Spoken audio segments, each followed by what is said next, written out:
Perfect. How Hi. how are you doing? I'm doing all right. Doing all I right? decided to, uh, you know, do something pretty smart last night. I started a movie You started a at movie. around, I started a movie around 8:30 last night. Buddy came over. We decided to watch a movie. Um, and I realized that was really late to start. How late of a start? Well, starting a movie at 8:30, Eight I mean, that? Yeah, pretty late, you're getting pretty late. As you should. especially if it's a 4-hour movie. What movie did you watch? Return of the King, Okay, extended edition. that's a good movie. Yeah. It's a great movie, but we counted it. The movie ends like seven. It's wait, and how wait, it's 4 hours later? Would you say? I didn't get your last bit. It's got seven endings. The Seven movie's endings. got seven. Oh yeah, Yeah, yeah. It just keeps going on and on and on and on and on it and on. does, and you're like, okay, and end. Nope. Okay. Now end. Oh, nope. Okay. Now end. Yeah. All right. Now, with our pre-interlude over, we have a wonderful show on the docket for you today, ladies and gentlemen. Jonathan and I are going to be talking about Lent, Valentine's Day, the most recent news with streamers and cosplayers, and the dangers of online media, as well as the most recent Black Panther. That's a hard word to say, as well as North Korea at the Black Olympics. Panther. Black Panther. Yeah. Black Panther. Blah blah blah. Yeah. Tough to say. All right. So as everyone knows, tomorrow is Valentine's Day, the most romantic holiday. But here's something that I kind of wanted to put a new twist on. If you're religious in any sort of way, tomorrow is also the start of Lent. Now, usually a lot of people like to give up sweets, chocolates, candies, and stuff like that for Lent. I used to do that all the time as a kid. But Valentine's Day is all about giving people sweets and chocolates and all that sort of stuff. So that sucks. Yeah, it's kind of an unfortunate thing to have Valentine's Day and Lent stacked on top of each other. I know. Because I mean, I've had Lent happen like we've had Lent start just before Valentine's, but never on the same day. That's ridiculous. yeah, it's a little bit easier when you got a day underneath you to be like, I don't know if I want this. I think I'll pass on it to have it on the day off. And someone's like, here's a little chocolate. You want some? You're like, oh, sorry, I just today started not eating sweets. Yeah. Oh, excuse me. Yeah, basically. Now, does it start the day of, or does it start like the night of? It starts on Ash Wednesday. It starts after you get your ashes. Is usually in the morning. Okay, so usually in the morning. Okay, so you can't just be like midnight tonight. I'll start. Yeah, basically. Because that's like the classic trick is to be like, oh, I'll just start doing this at midnight or at the end of the day. Yeah. Makes No, sense. it starts in the morning. Makes sense. Makes sense. Makes sense. So smooth. We're going to seamlessly transition from that to our next topic of the day, which is probably going to be the Black Panther films. Again, a possible date film, maybe. Good summer. Maybe. Some I don't know. blockbuster Could be. films are always a safe bet for dates because you can always just go it. It's interesting enough you can talk about it on the date, but it's not so abrasive that it hurts your soul. Yeah, but I mean, it's still a superhero movie, and I don't want to be painting any stereotype right now, but girls don't often want to go see a super. Fair. I don't know the girl that I'm currently dating. She doesn't want to go see it. Yeah. Not because she's racist, just because she doesn't like superhero That movies. leap. Yeah. Yes. Because she doesn't. Yeah. If it's just because a lot Yeah. of people don't like superhero movies though, because they're just Mm-hmm. they're kind of formulaic at this point. People know what they're gonna get. Yeah, kind of. So I mean, a couple Valentine's days ago, me and the girl I was dating at the time went to see Deadpool. Actually, at her bequest. yeah. Because that came out right around Valentine's Day, but it was also marketed for Valentine's Day with a couple really clever trailers. Oh yeah. 100%. It's also just Deadpool Um, well marketed in general and well like people want to see Deadpool outside of Yeah. comic book reasons. yeah. I mean, well, I gotta say, like, Black Panther is pretty well marketed, and a lot of people want to see it outside of the comic book reasons. Well, maybe. Like, part of it is because, first black superhero movie, right? So, Blade. okay. Blade is not a superhero. He is. He is a vampire He's a vampire vigilante. He's a comic book hero. A hero is a very loose term. He's a comic book anti-hero. He's an anti-hero.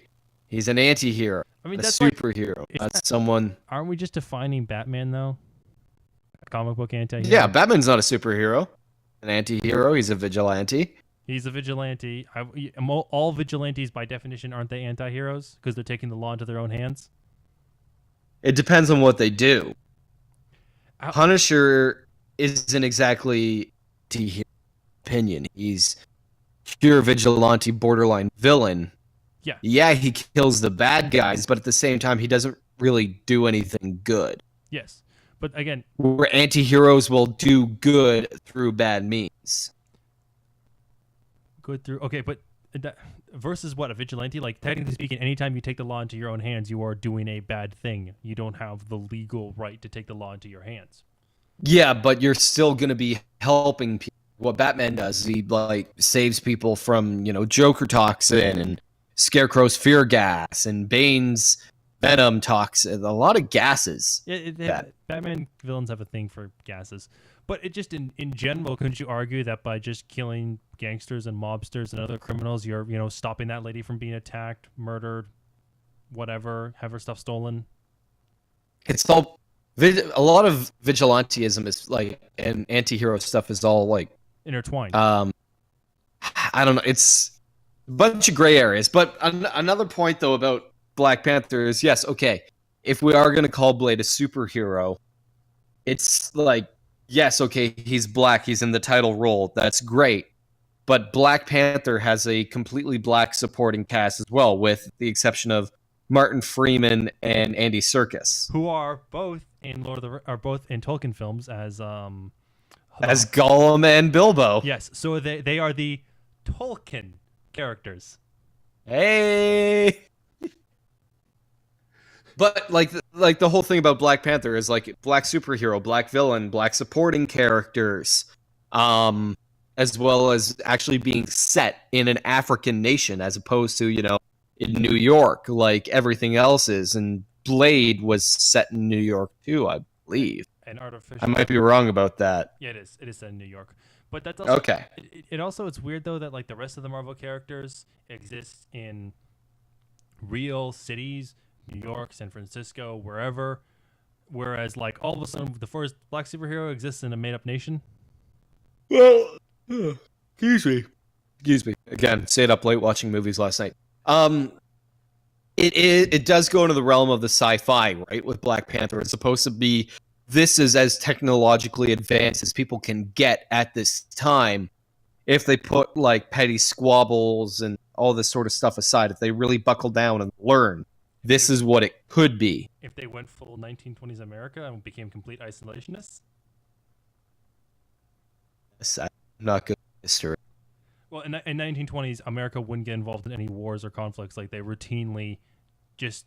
Like, that's what the Roaring 20s happened. There was no trade in or out or anything like that. It became an isolated nation. They did not want to interact with anybody else. They isolated themselves. Because Wakanda is a 100% isolated nation. Nobody can come in, nobody can go out. You are a secret nation, which is but during that time, did America actually do anything for technological advancement?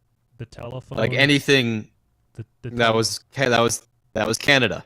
Try again. Canada and the United States were very isolationist together, but even as such, Canada might have invented. How can you be isolationist together? Okay. Let me phrase that. Canada technically invented the telephone, but the idea of the Bell network was developed in America. The entire conglomerate was developed in America. All the resources, all the funding was developed in America. The railroad in America was refined in that time. The automobile was basically invented and refined in that time.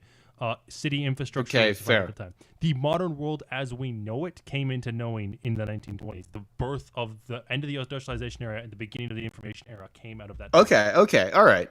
Those are good points. Now, look at that.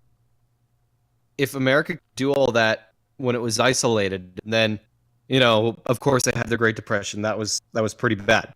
But then, like, near the end of the Second World War, then they got involved, which, naturally they should have got involved because Pearl Harbor was bombed. At that point, they start sticking their nose in everyone else's business. And yeah, there's been some technological advancement, like a lot of technological advancement since that, but it's taken, 60 years. Yeah. 70 years You could also to get where we are today. So it's like if they've jumped that much in the Roaring Twenties, imagine if they had been isolationists all along. yeah, but you also breed problems with that. Obviously, I mean, you know, Naturally. it is a little frustrating that I have a feeling the movie will not discuss those or talk about those things, the dangers of isolationism, the immensely predatory ideals you'll develop, this sense that we are superior, especially when you're technologically superior to 90% of the rest of the world. How are you not arrogant beyond all recognition? How are you not idealistically beyond any sort of human comprehension? You will become Well, see, like at least in the Black Panther comics, that becomes a huge part of it. But I think you're right in that they won't be addressing that in the movie. yeah. Well, also because like as much as Wakanda is a fairly advanced nation, like Tony Stark's got the same tech in his back pocket. He's just not sharing it as much, which you could argue is a thing about capitalism, maybe, but it's mostly just because they don't want to make it so like, well, why doesn't every New Yorker just have a laser pistol? Yeah, that makes sense. Because it more has to do with the fact that they have to keep it grounded enough that people can buy into it, but sci-fi enough that they feel they can tell exaggerant, over-the-top stories. So as well as the Guardians of the Galaxy exist as well as all these other things. Mm-hmm. That makes sense. Yeah, which also kind of, I don't know, that actually creates a weird disconnect for me, where I'm just like, look, either embrace the fact that like pistols have been replaced by laser guns, or just admit that like this technology is dumb. All or nothing. Yeah. It's all or nothing, right? Yeah. Half-assed. Yeah, pretty much. Okay, that's fair.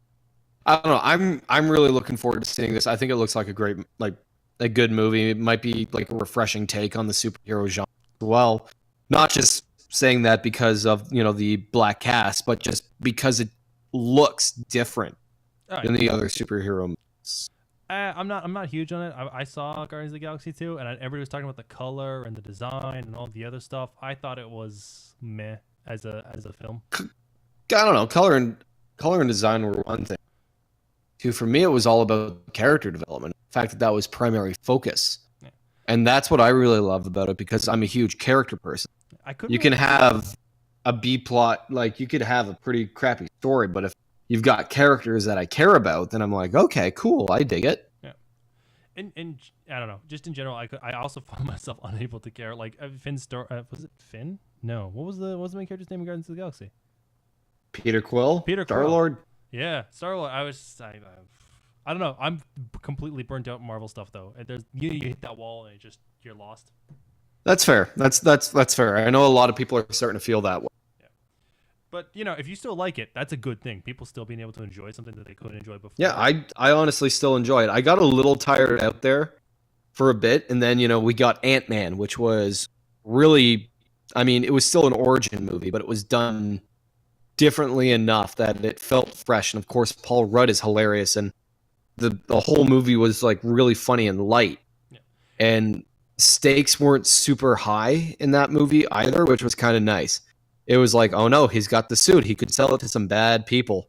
Yeah. It wasn't like in Iron Man 2 where it's like, I mean, it has the same concept of Iron Man, where it's like, hey, I've got this suit and this guy's got the suit and he's going to build it. It's going to, be bad. But Iron Man 2, it was really focused on, oh, look, this is what's going to happen if everyone gets the suit. Where Ant-Man, it's just like, hey, this guy's unstable. He shouldn't be selling that. Like, it was something more focused on the characters than anything. It's so crazy, though, that Ant-Man, of all stories, a story that, like, anybody had any faith in or saw coming, became one of the better and more successful Marvel stories. I think a lot of that has to do with a lot of the script still being rooted in Edgar Wright. Like, yeah. An Edgar Wright Ant-Man, like, as much as I enjoyed Ant-Man, an Edgar Wright Ant-Man would have been even better. Probably. I mean, like, he did Baby Driver, didn't he? I think so. Yeah, I still haven't seen that movie. Everybody says it's amazing. Yeah, I haven't either. Yeah. I don't know. I like Edgar Wright. Yeah. Everything he's done so far has been pretty all right then. Mm-hmm. Didn't he direct? But even with Ant-Man, sorry, just going back here for a second, like, I ended up watching it with my family, my dad, my mom, and my sister. They all scoffed and were like, oh, this is Marvel's Aquaman. Why would we want to watch it? They were glued to the TV by the end of it. They were like, oh my God, this was so good because it's so funny. And it's like, the thing that Ant-Man did really well, that I find Guardians of the Galaxy 2 did really well as well, is it's like, okay, we know this is cheesy, so let's Embrace the cheese. Cheese it up. Yeah. Embrace the cheese. We'll add some Gouda. We'll sprinkle some Parmesan on there. Add some fucking cheese whiz. Just make it as cheesy as possible, and it works because of that. Oh yeah, because it's cleverly winking at itself, saying, "Yeah, hey, yeah, giant ant. We know it's ridiculous, so here you go. Have a giant ant." It makes the movie work. It's the same thing with even when it became big and in Civil War, they also made it so that it was kind of a ridiculous. They had Spider-Man making quips with the whole thing. I know. It's like even Ant-Man himself says, "Okay, I'm gonna try something. I've only done this once, and I passed out immediately." And even his reaction after he does it, he's like, "Oh, this is awesome!" Yeah. And then, of course, Spider-Man making all the Star Wars references to it was great too, because it's like, okay, we know how ridiculous this is, so it basically it takes all the wind out of us criticizing it when the movie criticizes itself. Yes. You know. Although It's the Ryan Reynolds thing, not Ryan Reynolds, Ryan Seacrest thing. Like everyone was making fun of him, so he starts making fun of himself, and we're like, okay, well, that's funny, joke. but we're not going to do it anymore. Yeah, he's in on the joke. So, which also can change the way that comedy's being done and the flow, and you can essentially take what might be a stale joke and reinvent it or make it more interesting, or develop a more continuous and constant fan base. mm-hmm. Unlike the all-female Ghostbusters movie, they don't they just try things and it falls flat. I still haven't watched the full movie completely, just tons of clips, and I just got like, what a talented cast is in that movie. Just what's his name? Paul Feig? Paul Feig? Cannot direct to save his life. He cannot direct. He's basically just like, okay, I've got all these really funny actors. They should be calling the shots. No. Rule number 1, you're a director, you call the shots. Actors never direct the scene. Directors always direct the scene. Actors, yeah, I know.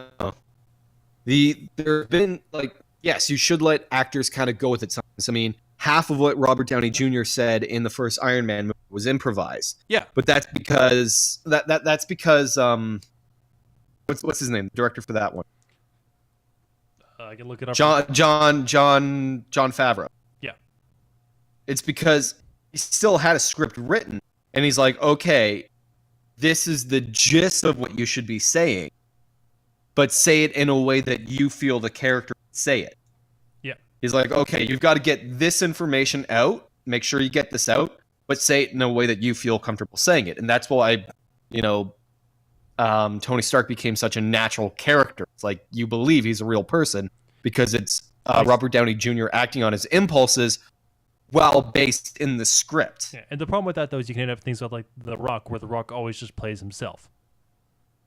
Yeah, I mean, it's hard to do. But then, you look at a movie like Tropic Thunder, which is another really good Robert Downey Jr. movie, but because that movie was directed by Ben Stiller, you know that not a lot of improv went into it. But he's pretty much a stickler for, hey, this is what I wrote, this is what I'm going to say, which in some cases, like in the case of Tropic Thunder, works out brilliantly, but in other cases it kind of falls flat. Yeah. You can end up with a situation where it becomes too scripted and oh, it's a Ben Stiller film, so it sounds like a Ben Stiller film. There's nothing you can really... Exactly. Yeah. Yeah. No, I get that. Like, there's a fine line you need to walk when it comes to scripting and improvising. Some movies pull it off really well, some movies do not. Yeah. Definitely. And that's just a thing, though, is how obsessive people can be also as well. Like when you be watching films enough, you can see the culture develop around a film and how obsessive people can be, fans in general, over a genre or content. And it can really make a big difference to how people perceive it and how it's done, and also can affect the cast as well. Like who's that actor that everybody knows just makes bad films? Nicolas Cage? Yeah, Nicolas Cage. No, I was thinking he's got a bunch of Netflix deals right now. Adam Sandler, yeah, everybody just like sees Adam Sandler and they know that his stuff's gonna sound a certain way and be a certain way and be awful. Yeah, yep. You have to, and also like even having to this concept of like being stuck into a fold or what people think about you can even affect like e-celebrities or e-stars. Like the thing with Gavin Free and McTurney. Oh yeah. How fill us in on what happened.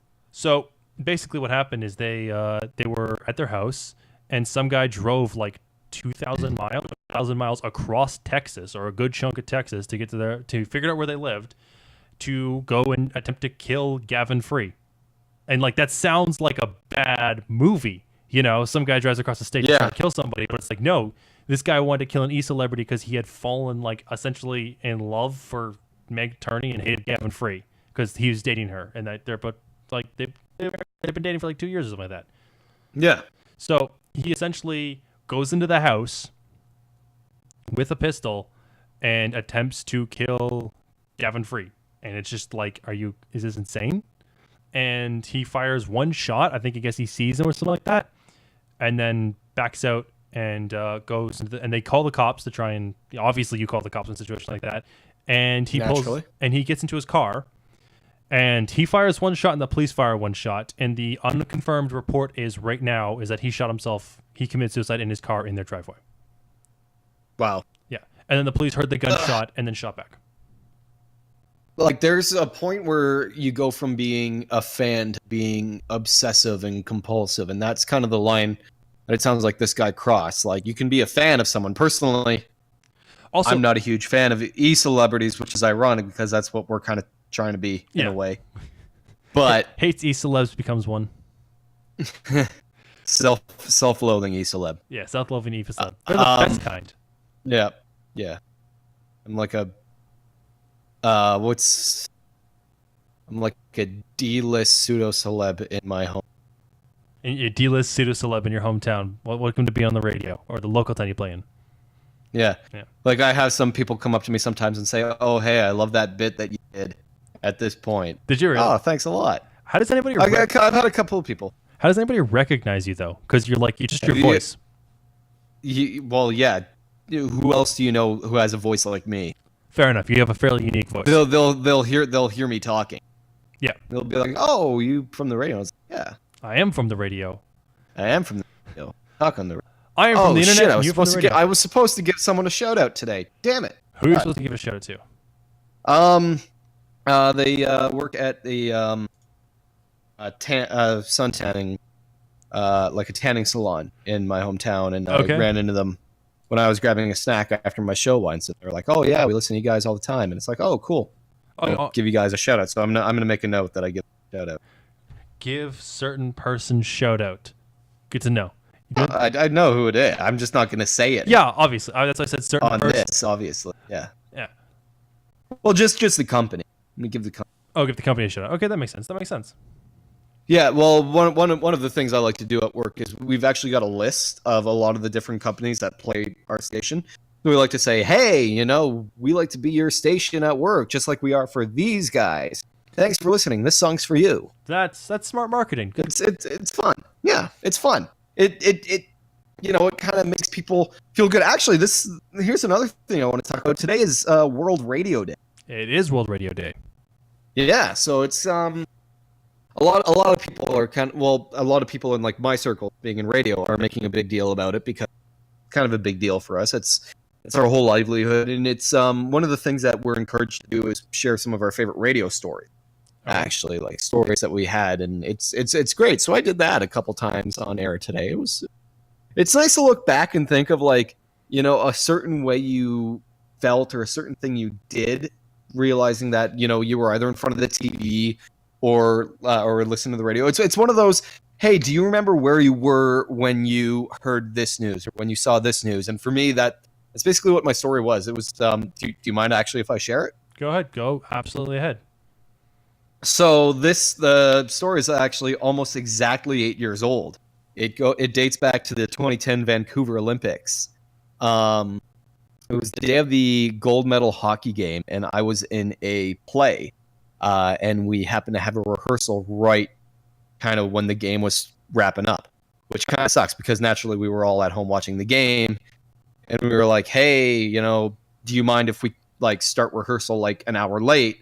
And our teacher, like, she wanted to let us, but due to like school regulations, the fact that she had said she was going to be at the school from this time to this time, we couldn't. We had to show up at time. Luckily, there was a little shitty old stereo in the room. So as soon as we all get there, we all crowd around the stereo. We try to tune it. The stereo's a piece of shit. It was mostly static. And I remember very clearly, we turned it on, like, I heard the announcer saying, "And the U.S. will be standing by," and we were all kind of like, "Oh, fuck, don't tell the U.S. beat us. That's bullshit. They can't beat us at home. That's bullshit." to receive their silver medals, and we all just start freaking out. We're like, oh my god, we won gold, we won gold, we won gold. I mean, it was just one of those moments where it was like, you know, that's like a story that you can tell people. It's great. Like, huddled around a dusty old stereo when you're supposed to be having drama practice and hearing that Canada won gold for the 2010 Olympics. It was great. All right, it's a huge moment for, I think, the country at that time, because it was at home, won gold 2010, and the fact that you couldn't see it, but the only way you could hear is to hear it. Do you know who that announcer was? Or what station it was on? I think it was on a CBC station. I think, like, yeah, CBC has full broadcast rights for that, so it would be CBC. Yeah, I think it was CBC that we were listening. Which is also like the most Canadian thing out there because it's partially funded by. Yeah, the government. I know. Yeah, I can listening to a CBC-based radio station announce that a Canadian team won the Olympics on Canadian ground. Yeah. Like that was huge. In the sport huge moment. That, like, Canada, if not didn't invent, but basically perfected. We didn't invent. Did we invent hockey? We invented hockey. Well, we invented shinny, which became hockey. Fair enough. I think. Okay. Do you have any radio stories, Colin? Radio stories off the top of my head, maybe not. Although I will. How about that time that you said "fuck" on our college radio? Yeah. Okay. So John and I had a college radio that we went on. It was just a stream radio like this, but it was half-hour shows, and we weren't allowed to swear between certain time or at all. Music could swear, but we couldn't swear. Yeah, we weren't allowed to swear. Our music could swear after 7:00. Yeah. But during this particular semester, we actually had an earlier show. Yeah, we were daytime. It was like at like 3 or 4. Yeah. So I don't know. I was feeling pretty down, I guess, and I was just a comment about not punk rock, about grunge. Grunge rock. Grunge rock, and how I'm not a huge fan of it. And I said it's odd though, because I'm angsty as fuck with the hardest fuck you could ever imagine. Somebody like saying every letter in it was super enunciated. It was, and then just cutting to my face, my reaction, I was just like, John turned so bright red. It was hilarious. You just caught me so off guard with it too. Oh yeah, no. And it was like, and of course, like the program director of Durham Radio, like the guy that we answer to, happened to be our producer for the show. Oh yeah, 100%. So his eyes kind of go wide too, and it's like, oh well, okay, that's the last episode we're gonna have of that. Pretty much. So it all worked out. We didn't actually get banned though, which is impressive. No, we didn't get a, like, we got a stern, hey, don't do that again. But that was it. I mean, like our program director John, he was overall just a great guy. I mean, he liked me and Colin a lot too, so it was, you know. As far as getting banned or not, we did fairly well. We did fairly well. There was another guy at our radio station who got bringing on God-ass girls. Yeah, which I thought was kind of a bit of an odd thing, but it was because he broke the rule, right? They said not to do that. Mm-hmm. Yeah, pretty much. So it's like you're not supposed to do anything like demeaning or, you know, insensitive to another, you know, race, gender, or whatever like that. How's now that insensitive? there was a lot of controversy because it's like they're models, that's what they do, they know what they're doing, but people, I guess, aren't comfortable with that, would still offend. There was a lot of gray going on. Yeah, I was mostly just annoyed that they were like, as an they were like, we're an institution, so we don't accept this. I'm like, okay, well, stand by that then. Don't come at us with the whole, you know, we support women angle. Just come at us with the we're an institution, we don't want that angle, and just run with that. Yeah, because we had to take a sensitivity, like the entire class had sensitivity. Oh yeah, that was annoying.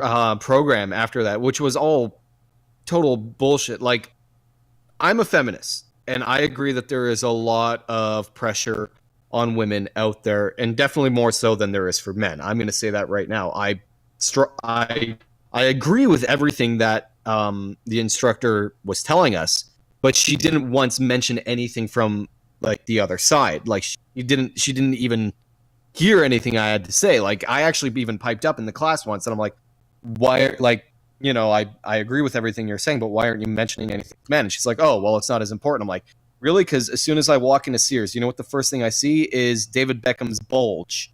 in a pair of Calvin Klein underwear, and you're telling me that, it's like over sexualization isn't an issue for men. Yeah. She kind of just shut up after that. So Yeah, fair enough. And just in general, the whole issue with, I think the way they approached it as well was just what was I trying to get at? it was one of those cases where we were all reprimanded for something one guy did. Yeah, and it didn't hit the core. It didn't hit the problem. The problem was we don't want models because we're in education, and education systems don't have models. Okay, yeah. Sure, fine, that's no issue. But don't come to us and be like, "Oh, models are sexist." It's like, wait, what? No, it's not like the girls are in full control of what they're doing. If that's what they want to do, let them do it. Yeah. And on this, I think, highly divisive note, we probably just threw ourselves into. It's also we're hitting. I don't think it's divisive. Like I'm saying, I agree with everything that like feminists say, but I say that there is another side to it. Yes, it's not as bad, and shouldn't be as big a concern, but it is there, and it still shouldn't be ignored. I'm not some men's rights activist who says, "Oh, men." I'm just saying, hey, just at least acknowledge it. At least say, "Okay, yeah, we're there, but you're not our focus."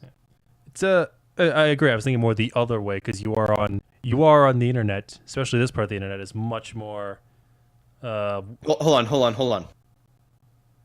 I support all women's rights. Women deserve to be paid as much as men. Women deserve not to be gawked in public. Women deserve like everything. I am not a chauvinist pig. Fair enough. Let's end that. Let's end the show because we're hitting the half-hour mark, and feel like I'm gonna throw up. Actually, I feel horrifically sick all of a sudden. Yeah, I don't know why. Don't look at me. I don't know why. Okay, end the show now.